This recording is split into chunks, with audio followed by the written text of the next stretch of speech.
नमस्कार। आज का वीडियो जो है वो बहुत इम्पोर्टेंट होने वाला है। और आज का वीडियो जो है वो इम्पोर्टेंट इसलिए होने वाला है क्योंकि हमारा जो लेक्चर ये 3 दिन बाद आ रहा है, काफ़ी दिनों बाद।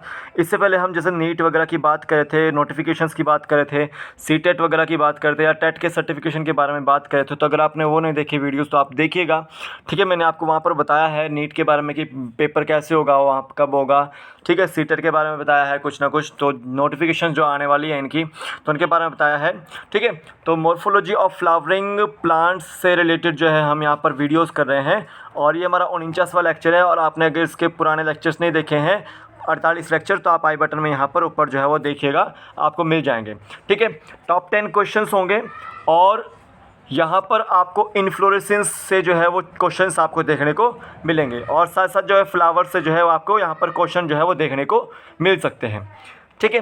तो मॉर्फोलॉजी ऑफ फ्लावरिंग प्लांट्स के बारे में मैंने आपको पहले ही बताया कि जैसे आपका रूट वगैरह होती है वो कहाँ से राइज होती है, स्टेम कहाँ से राइज होती है, लीव्स कहाँ से राइज होती है। तो आज हम जो बात करेंगे फूड फ्लावर के बारे में, इन्फ्लोरेसेंस के बारे में, ठीक है। इन सभी एग्ज़ाम्स के लिए जो है ये एक अनिवार्य रहेंगे क्वेश्चन, क्योंकि इन सभी एग्ज़ाम्स में जो है प्रीवियस ईयर एग्ज़ाम्स में कहीं ना कहीं जो है इंपॉर्टेंट क्वेश्चन जो है वो रह चुके हैं, आ चुके हैं पुराने क्वेश्चंस, ठीक है। तो इसको देखना मत भूलिएगा, लास्ट तक देखिएगा, एक एक क्वेश्चन को सॉल्व कीजिएगा और प्लीज़ एक एक करके जो है आंसर जो है कमेंट सेक्शन में दीजिएगा। और यहाँ पर जो है जीके ट्रिक ऐप सबसे पहले तो डाउनलोड कीजिए, लिंक उसका डिस्क्रिप्शन बॉक्स में है। तो बायोलॉजी बैच चल रहा है, यहाँ पे लाइव सेशन लेता हूँ मैं शाम को 3 बजे, फ्री ऑफ कॉस्ट रहता है live session. B2QFI code use करना है, ठीक है, तब आप ज्वाइन कर सकते हो। रिकॉर्डेड लेक्चर्स लेना चाहते हैं लाइव सेशन के बाद, तो आप ये 200 रुपीज़ में परचेज़ कर सकते हो। पर पहले आप जो है लाइव सेशन के जो है वो लेक्चर्स देख लेना, उसके बाद जो है परचेज़ करना।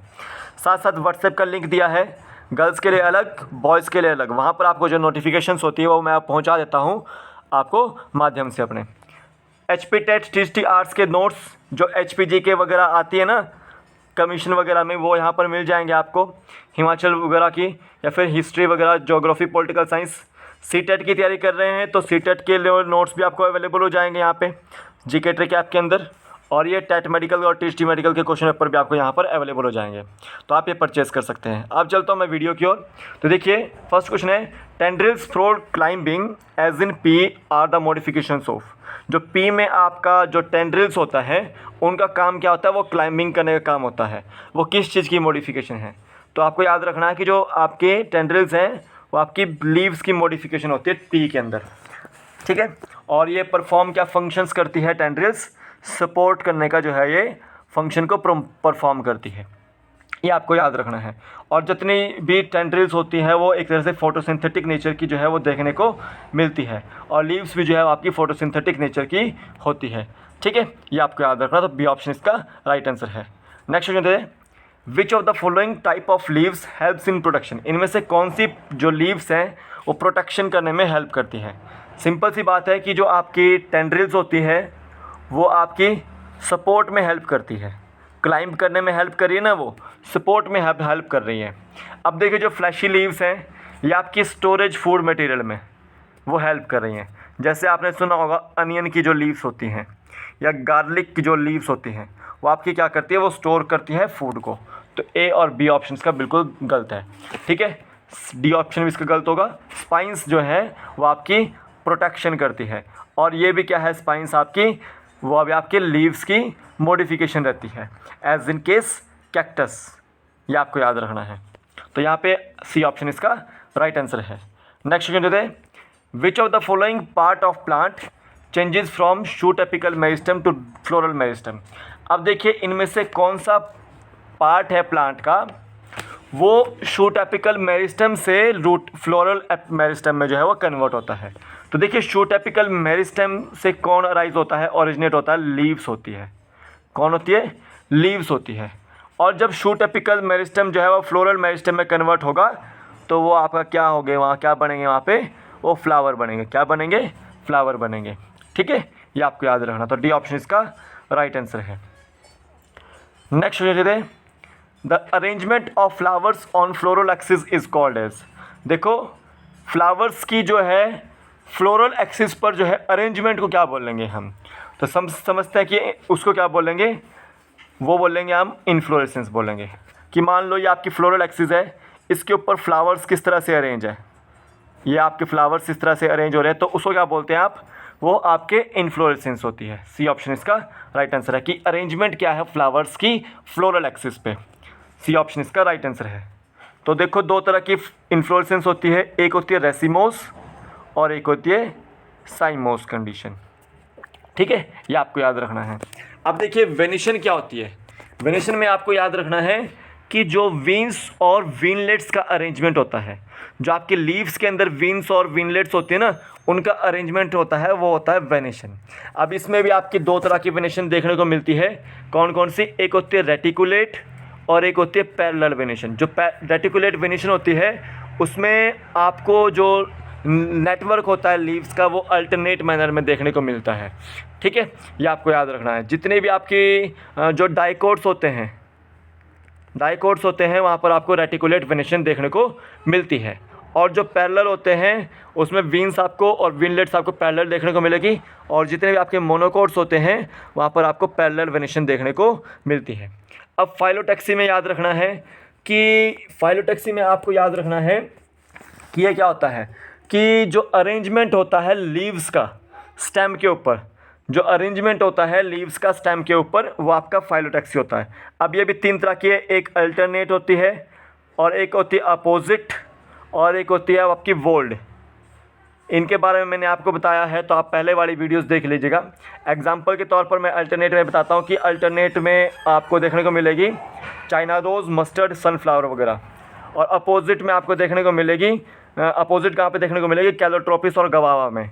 और वोल्ड आपको देखने को मिलेगी अल्स्टोनिया में। ये आपको याद रखना है। तो इन्फ्लोरेसेंस जो है वो अरेंजमेंट होती है फ्लावर्स की फ्लोरल एक्सिस पे। सी ऑप्शन इसका राइट आंसर है। नेक्स्ट क्वेश्चन देते हैं, in which of the following inflorescence the main axis terminates into flower? In which type of inflorescence the main axis terminates into a flower? अगर main axis वो terminate हो जाती है flower में तो उस इन्फ्लोरेसेंस को क्या बोलेंगे हम? ठीक है, अगर मेन एक्सिस किसी की टर्मिनेट हो जाती है फ्लावर में तो उसकी जो है ग्रोथ रुक जाती है, उसकी सिर्फ जो लेटरल ब्रांचेज है, साइड वाली ब्रांचेज, वो इस तरह से फिर ग्रो करती है आगे।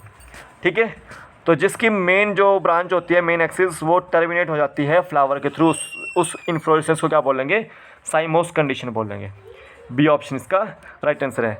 अब देखिए रेसिमोस में क्या होता है कि जिसकी मेन एक्सिस जो है वो ग्रो करती रहती है। ठीक है, लेटरल ब्रांचेस तो ग्रो करती रहती है लेकिन मेन एक्सिस जो है उसकी ग्रो करती रहती है, तो वो रेसिमोस कंडीशन होती है। ठीक है, तो बी ऑप्शन इसका बिल्कुल राइट आंसर था कि जिसकी जो मेन एक्सिस होती है उसकी ग्रोथ जो है वो रुक जाती है फ्लावर के उगने से वहाँ पर, तो वो साइमोस कंडीशन होती है।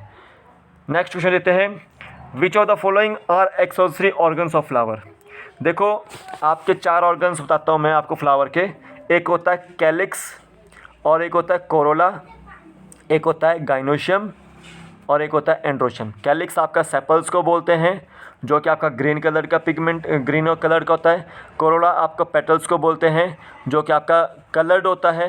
गाइनोशियम फीमेल जो होता है, जिसमें आपका ओवरी स्टाइल और स्टिग्मा देखने को मिलता है।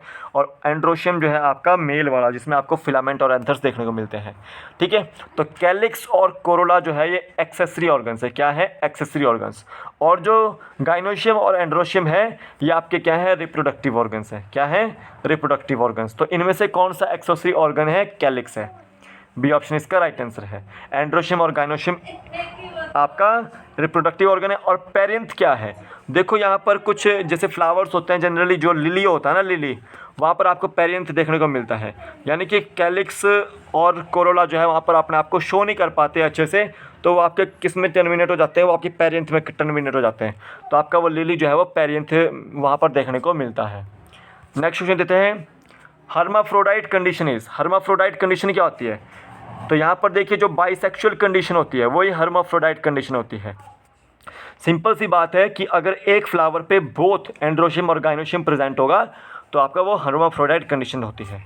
सी ऑप्शन इसका बिल्कुल राइट आंसर है कि जब आपका when flower have both androecium and gynoecium is called hermaphrodite condition या फिर बाइसेक्सुअल कंडीशन। ठीक है, ये आपको याद रखना है। अब देखिए when flower have only stamens और ओनली कार्पल, अगर फ्लावर के पास एक ही या तो स्टेमन ही है या फिर कार्पल ही है, तो वो क्या कंडीशन होती है? वो यूनिसेक्सुअल कंडीशन होती है। क्या होती है? यूनिसेक्सुअल कंडीशन होती है।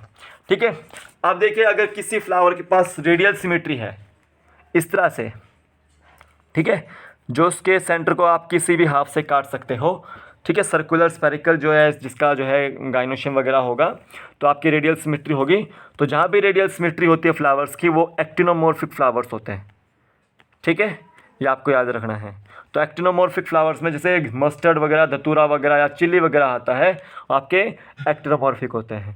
और जहाँ पर भी आपको बाइलेटरल सिमेट्री देखने को मिलेगी, कैसे बाइलेटरल सिमेट्री, मान लो ये आपका सेंटर हाफ है, इसको हम सिर्फ इसी हाफ से काट सकते हैं या इस हाफ से काट सकते हैं, बाकी किसी हाफ से नहीं काट पाए, तो मतलब ये है कि वो बाइलेटरल सिमेट्री है। और बाइलेटरल सिमेट्री में आपको याद रखना है कि वो जाइगोमॉर्फिक फ्लावर्स होंगे जहाँ पर बाइलेटरल सिमेट्री होगी। ठीक है, ये आपको याद रखना है। तो हर्माफ्रोडाइट कंडीशन जहाँ पर बोथ एंड्रोशियम ऑर्गेनिज्म जो है सेम फ्लावर पे प्रेजेंट रहेगा। सी ऑप्शन इसका राइट आंसर है। नेक्स्ट क्वेश्चन लेते हैं, actinomorphic flower generally seen in, जो एक्टिनोमॉर्फिक फ्लावर्स होते हैं वो कहाँ पर देखे जाएंगे? तो जनरली जो आपका मस्टर्ड होता है या दतूरा होता है या फिर जो चिली होती है वहाँ पर आपको एक्टिनोमॉर्फिक फ्लावर्स देखने को मिलेंगे।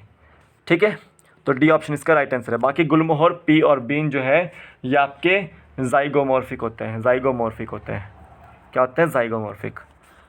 नेक्स्ट क्वेश्चन देते हैं, which of the following flower have irregular symmetry. Irregular symmetry का मतलब है यानी कि वो एसिमेट्रिक है। जैसे आपके स्पंजेस जो है वो एसिमेट्रिक है ना, ठीक है, वैसे यहाँ पे फ्लावर्स के केस में भी जो है वो कोई ना कोई एक ऐसा फ्लावर है, प्लांट है जिसके फ्लावर जो है वो एसिमेट्रिक है, यानी कि इरेगुलर सिमेट्री, यानी कि कोई सिमेट्री नहीं है उनकी। तो ऐसे कौन है? द कन्ना है, कन्ना। सी ऑप्शन इसका राइट आंसर है। ठीक है, कन्ना की जो है वो आपकी इरेगुलर सिमेट्री है। चिल्ली की आपकी जो है रेडियल सिमेट्री है। ठीक है, और दतूरा की आपकी रेडियल सिमेट्री है। केशिया की आपकी बाइलेटरल सिमेट्री है। ठीक है, ये आपको याद रखना है। नेक्स्ट क्वेश्चन देते हैं, which of the following is reproductive unit in angiosperms. इनमें से कौन सी जो है वो रिप्रोडक्टिव यूनिट है एंजियोस्पर्म में? तो देखिए रिप्रोडक्टिव यूनिट उसको बोलेंगे जहाँ पर आपको एंड्रोशियम और गाइनोशियम देखने को मिलेगा। क्या देखने को मिलेगा? एंड्रोशियम और गाइनोशियम। और एंड्रोशियम और गाइनोशियम कहाँ देखने को मिलता है? फ्लावर्स के अंदर। ठीक है, सी ऑप्शन इसका राइट आंसर है। ओवरी से आपको फ्रूट बनता है और ओव्यूल से आपको सीड बनता है, ये आपको याद रखना है। तो सी ऑप्शन इसका राइट आंसर है। तो ये थे टॉप 10 क्वेश्चंस। अगर आपको कोई क्वेश्चन समझ ना आया हो तो प्लीज़ कमेंट बॉक्स में पढ़िएगा, लिखिएगा। ठीक है, और इसको जो है एक एक करके जो है वीडियो को शेयर करते रहिएगा और किसी न किसी ग्रुप में जो है व्हाट्सएप ग्रुप में जो है इसको शेयर करते रहिएगा। तो अभी के वीडियो में फ़िलहाल इतना ही, फिर मिलूंगा कि नए वीडियो के साथ। तब तक के लिए जय हिंद, जय भारत। आपका दिन शुभ हो।